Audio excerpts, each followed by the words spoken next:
talking about Anthony Joshua.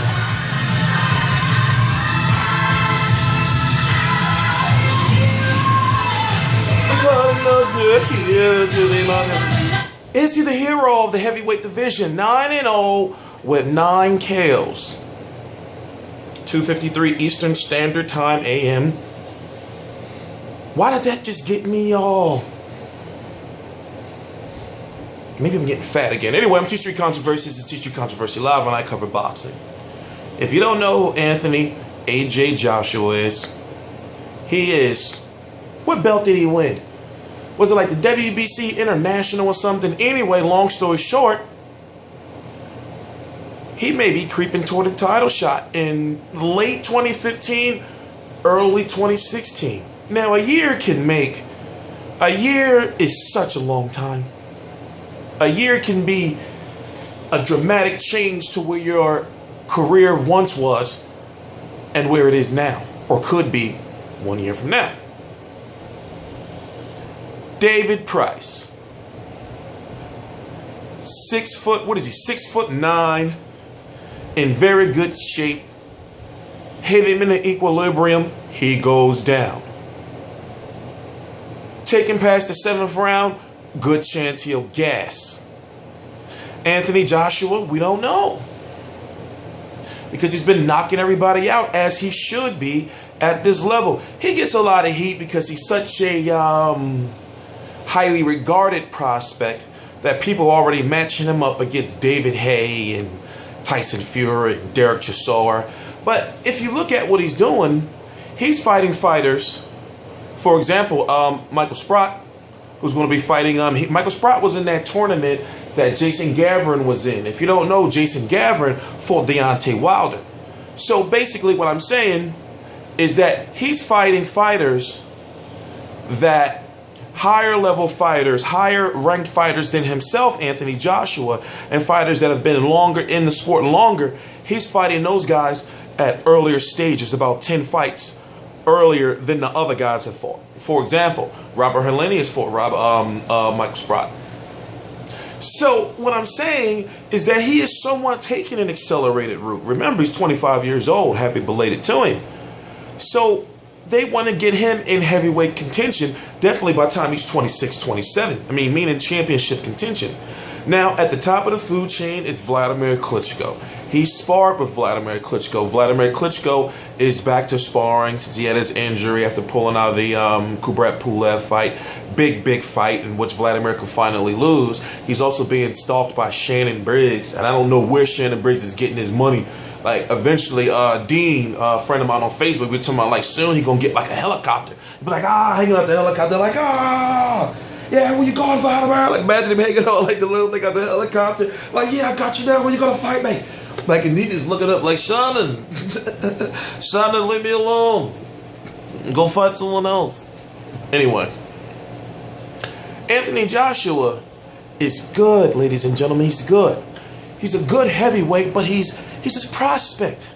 So it's hard to do these videos and talk about the guys he could fight and could beat. Well, he could beat, but he's still a prospect. I can say, oh, he looks like he can beat Vladimir Klitschko. He looks like he can beat Tyson Fury. He looks like he can beat Bryant Jennings, Deontay Wilder. But if you really look at it, the questions we have about him is the same questions we have about a lot of these other heavyweights. For example, his 9-0 with 9 KOs can go to 32-0 just like with 32 KOs, just like Deontay Wilder. You get what I'm saying? You get what I'm saying? So let's talk about David Price. David Price is the ultimate example. David Price knows better, though. I feel this way. David Price is good. Despite the issues with his stamina, and yes, he's been on a rebuilding phase, fighting on undercards and such, but he still has good fundamentals. He's still a good fundamental boxer. Now, the issue with him is gassing out. But once again, we haven't seen Joshua past the 4th round, if I'm correct. Now, I've covered every single one of his fights except 2, so it's not every single one. One of them I was locked up for, falsely imprisoned. Pray for me. And I was pissed. I was literally in the pen thinking like, damn, I'm going to miss that Anthony Joshua fight. And I'm dead serious. But that's the type of stuff you think about when you're innocent. Long story short, I feel Anthony Joshua is going to be one of the best heavyweights. He knows what he has to do. He wants to get rounds in. Just like any fighter, what do we want to see? We want to see them get cracked and how they react to it. We saw David Price get cracked and he just crumbled. Like his whole body just went out. Then he gassed out. I would never forget when the ref had him in the corner. He just in the corner breathing like on the ropes, like, Tony the Tiger wore him out. Then went home and wore out his wife's hip. She was in a whip. It's a long, crazy story. So we don't know. We need to see Anthony Joshua get cracked. Now, as far as the winner, early winter of meaning late winter, early spring, I would like to see him start going against guys like Tyson Fury just fought a Joey Abel. He can fight him right now. Who was the guy that showing something? I think Johnson. I don't know his name. Dereck Chisora fought somebody like that. You know, like if he can get David Price around the time he's 12 and 0 or something, and David Price has already finished his progression, you know, maybe they can make a super fight. I'm talking about his progression back into contention. You know, maybe they can make a super fight right there as Anthony Joshua's first test. You know, then there's so many other guys you can talk about, you know, like what happens with Dereck Chisora. You know, like if Dereck Chisora loses to Tyson Fury, you might as well say Dereck Chisora, in my opinion, is just going to always be a domestic level fighter that had his chance multiple times to do big things. And even though he has the one over Malik Scott, and yes, you know, sometimes I said that Robert Helenius won that fight, but no, Dereck Chisora won the fight. And he gave Vitaly Klitschko a good fight because Vitaly, in my opinion, probably just didn't take him seriously. But either way, Vitaly won the fight. So there's fights out there for him. You know, even hell, you know, if Steve Cunningham. You know, what about Marco Huck? He wants to test the waters. Alexander Povetkin. You know, there's so many. The heavyweight division is picking up, and I'm glad that we got Anthony Joshua right there, a good, solid, in shape. He's got a good head on his shoulders. Heavyweight. Now, his skills, as Floyd Mayweather says, has got to pay the bill. So right now, fans are saying, well, he's just hype. There's hype of, he's a prospect. Of course, you're going to hype him up. You want to see, like, that's the whole point when you talk about prospects. It's like, yo, he's going to be good. He's going to, you know, that's what we're waiting for. So with this new crop of heavyweights out there, we got Stavern, we got Wilder, we got Jennings, we got Tonkin, we got Perez in there.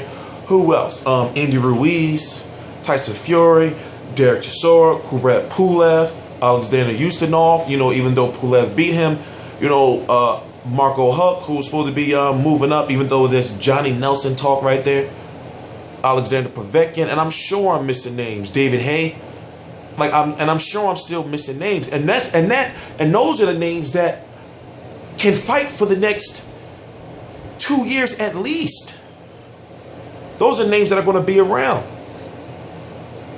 But I'm T Street Controversy. This is T Street Controversy Live, and I cover boxing.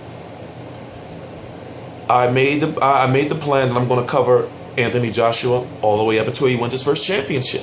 So far, I've missed 2 fights. The first one, yeah, it was his debut, and then the last one, I was pissed.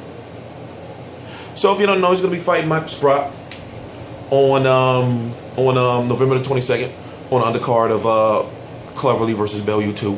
I'm going to be covering the entire card. I forgot who else is on the card. I don't know if Scott Quigg is on the card. I don't remember. Most likely Luke Campbell or Atomic Coil. I don't know. I don't remember. But I'm going to be covering the card.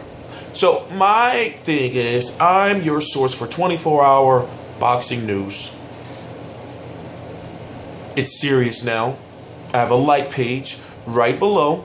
The first link is Real Combat Media. There's a boxing poll on realcombatmedia.com. On the right side, you'll see Hopkins versus Kovalev poll. It'll only take you like 10 seconds. Open up another tab. Do the poll. Now, you think I'm just sitting up here. I hate when people think I'm just sitting up here just saying it. There's a reason why I'm asking you to do it. So please, subscribe. T Street Controversy Live.